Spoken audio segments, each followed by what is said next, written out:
Ассаляму алейкум, сіздермен мен Айжан Айтқалиқызы. Бүгін сіздермен ең пайдалы осындай керемет майды бірге жасайтын боламыз.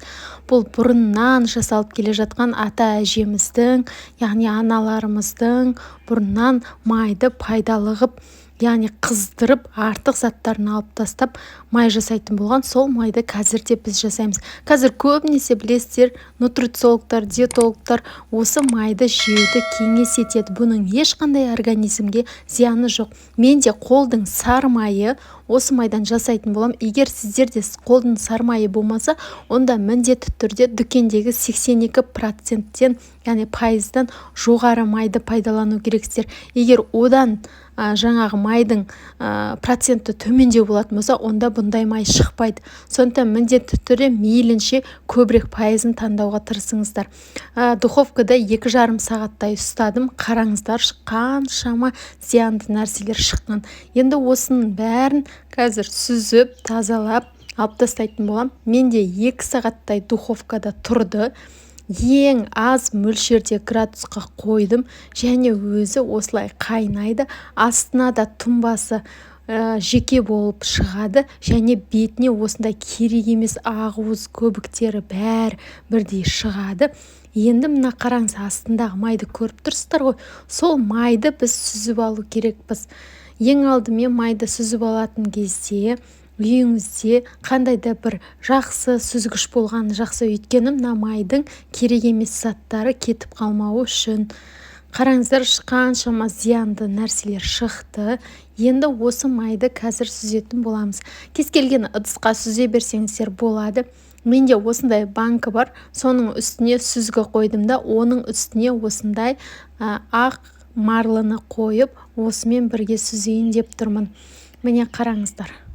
Сонда бетіне мынандай қара тұнбалары, керек емес нәрселердің бәрі осыған сүзіліп шығатын болады. Сондықтан міндетті түрде осылай жақсылап сүзіп алыңыздар. Енді осы майды сіздер бөлме температурасында толықтай суытасыздар, өзі қатады. Одан кейін барып жұмыртқа қуырсаңыз да, күнделікті тамақ жасасаңыз да, даже күнде балаларыңыз жөтеліп қалған жағдайда ыстық сүтке осы майдан қосып араластырып ішсеңіздер де керемет пайдасы көп. Ешқандай организмге зияны жоқ. Таңертең тұрып нанға жағып жесеңіздер де, енді бұның пайдасын айтып жеткізе алмаймын сіздерге. Оданша жасап жеп көріңіздер, сонда белгілі болады. Міне менің майым біраз шықты. 1 килограммдай май болған менен. Содан осы 700 граммдық мынау банка, осы банкаға сәл толмай қалды. Сондай май шықты менен. Мына қараңыздаршы, міне түбін бәрін сіздерге көрсетейін. Мына қараңыздаршы. Ал мына ыдыстың түбін қараңыздар. Қараңыздар. Қаншама зат керек емес нәрселер шықты. Бір қолдың сары майының өзінен. Сондықтан міндетті түрде осылай сүзіп, тазалап, күйдіріп майды алыңыздар. Бұның организмге пайдасы өте зор. Қараңыздар, міне. Енді осы қатады бөлме температурасындай. Содан кейін барып нанға қосып, кез келген тамаққа қосып жей береміз. Пайдалы болса, менің каналыма тіркеліп, осы ақпаратпен жақындарыңызбен бөлісіңіздер. Сіздермен бірге болған Айжан Айтқалиқызы. Ас болсын. Мен сіздерге нанға да жағып көрсете салайын. Қараңыздаршы, міне. Нанға жағасыздар. Дәмін көріңіздерші, ерекше болып шығады. Күйген майдың дәмі деген енді керемет. Қазір мен дәмін көрейін. Дәмі деген керемет. Жасап көріңіздер.